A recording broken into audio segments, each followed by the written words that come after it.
बोलिए भारत माता की, भारत माता की, भारत माता की। आज के इस कार्यक्रम में मंच पर विराजमान भारतीय जनता पार्टी के प्रदेश के जुझारू अध्यक्ष और संवेदनशील अध्यक्ष सम्माननीय श्री सीपी जोशी जी, भारतीय जनता पार्टी की राष्ट्रीय उपाध्यक्षा, पूर्व में मुख्यमंत्री रही सम्माननीय वसुंधरा राजे सिंधिया जी, हमारे नेता प्रतिपक्ष राजेंद्र राठौर जी, हमारे प्रदेश के प्रभारी चुनाव के दृष्टि से और भारत सरकार में मंत्री भाई प्रहलाद जोशी जी, आपके अपने और भारत सरकार में एक विधि मंत्री सम्माननीय अर्जुन राम मेघवाल जी, राष्ट्रीय महामंत्री और हमारे प्रभारी और राज्यसभा में मेरे साथी सम्माननीय अरुण सिंह जी, हमारी बहन राष्ट्रीय मंत्री अलका गुर्जर जी, हमारे विधानसभा में उपनेता पूर्व में अध्यक्ष रहे मेरे वरिष्ठ साथी सम्माननीय सतीश पुनिया जी,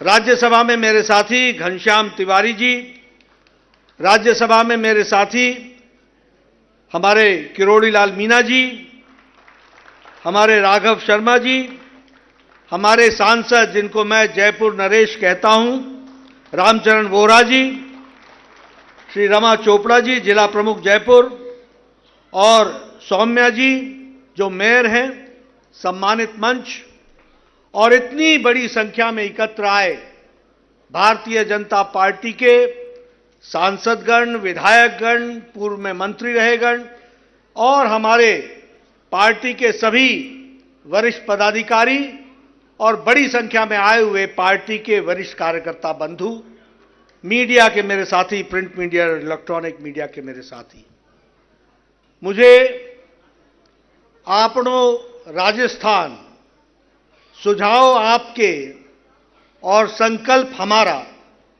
इस कार्यक्रम में आने का सौभाग्य मिला है। मैंने आने से पहले इस बात को अपने साथियों से चर्चा की कि जब मैं जयपुर आऊं और ऐसे शुभ कार्य का प्रारंभ करूं तो सबसे पहले तो मोती डुंगरी हमारे गणेश मंदिर, गणपति भगवान का आशीर्वाद लेकर के इस कार्यक्रम को प्रारंभ करूं। और इसीलिए सबसे पहले मोती डुंगरी जाकर गणपति जी के आशीर्वाद लेकर और अपने कार्यक्रम को सफल बनाने का संकल्प लेकर प्रार्थना करके आज इस कार्यक्रम में हम शिरकत कर रहे हैं। पुनः मैं गणपति भगवान का नमन करता हूं, गोविंद महाराज को नमन करता हूं, और यह राजस्थान जो समर्पण की भूमि है, जो वीरों की भूमि है, जो संघर्ष की भूमि है, जो तप की भूमि है, ऐसी भूमि को भी मैं नमन करके अपनी बात को प्रारंभ करता हूं। आज अर्जुन राम मेघवाल जी ने आपके सामने विस्तृत रूप से ये सुझाव आपका, संकल्प हमारा, इसकी बारीकियों के बारे में आपसे चर्चा की। अभी अभी आपने पार्टी की एक छोटी सी फिल्म भी देखी जिसमें सारी बातें विस्तृत रूप से बताई गई हैं। 15 दिन की ये यात्रा, 200 विधानसभाओं के क्षेत्र में जाना, हर गांव, हर ढाणी को में लोगों से संपर्क करना, लाखों कार्यकर्ताओं का जुटना और करोड़ों सुझावों को लेकर के किस तरीके से राजस्थान के संकल्प को हम आगे बढ़ाएं, इस कार्यक्रम को आगे लेकर के चलने का संकल्प लिया है। मुझे बताया गया कि 50 एलईडी वैन्स लगभग 200 विधानसभाओं में जाएंगी। ऑफलाइन और ऑनलाइन, डिजिटल और ऑन ग्राउंड दोनों तरीके से सुझाव को इकट्ठा करेंगी। मिस कॉल के माध्यम से भी करेंगी, वेबसाइट के माध्यम से भी करेंगी। यानी पार्टी ने तय किया है कि कोई भी छूट न जाए जिसका सुझाव हम अपने साथ जोड़ न सके, इस बात का प्रयास हो रहा है। मुझे पूरा विश्वास है कि यह कार्यक्रम सफल होगा और आपनों राजस्थान आगे चल करके आपके सुझाव से एक मजबूत और एक विकसित राजस्थान को हम आगे ले चलेंगे, ये मेरा पूरा विश्वास है। मैं यहां यह भी आपको बताना चाहता हूं कि संकल्प पत्र का अर्थ क्या है, और मैं चाहूंगा कि हमारे कार्यकर्ता इस बात को समझ लें कि भारतीय जनता पार्टी जब कोई संकल्प पत्र निकालती है तो वो राजनीतिक दस्तावेज ही नहीं होता है। वो राजनीतिक दस्तावेज की तरीके से पार्टी के कार्यालय में पड़ा हुआ एक दस्तावेज के रूप में ही नहीं होता है। वह हमारा आगे कार्य करने का लक्ष्य होता है जिसको हम पूरा करते हैं। मित्रों, प्रधानमंत्री मोदी जी ने राजनीति की संस्कृति बदल डाली।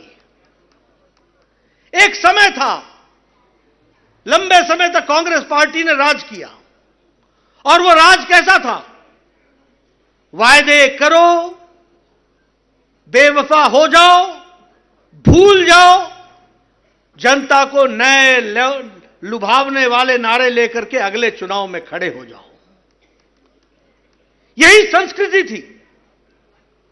मुझे याद है, मैं लंबे समय तक एमएलए रहा, और उससे पहले का मुझे याद है, हमारे यहां जब चुनाव होता था तो कांग्रेस पार्टी के नेता चुनाव से पहले जंगलों में चूना लगवाते थे और जनता को बताते थे कि यहां से निकलेगी सड़क, यहां से निकलेगी सड़क, और जनता भी बेचारी भोली भाली गुमराह हो जाती थी और वो इस आशा में रहती थी कि सड़क बनेगी।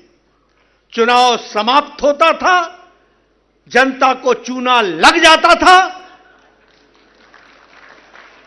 और लोग त्रस्त हो जाते थे। मैं जो आपसे बातें कर रहा हूं वो जमीन पर घटी हुई बातें कर रहा हूं। मैंने वो भी समय देखा है जब चुनाव से पहले हमारे एमएलए साहब आया करते थे, बोले पानी नहीं पहुंचा, अच्छा मैं कल ही पाइप भिजवाता हूं, और दूसरे दिन तीसरे दिन ट्रक के ट्रक पाइप के ढेर आकर के गांवों के सामने रख दिए जाते थे। चुनाव समाप्त होता था, अगले सप्ताह किसी दिन रात को आकर के पाइपों को ट्रक उठाकर ले जाता था। यह थी संस्कृति। मोदी जी ने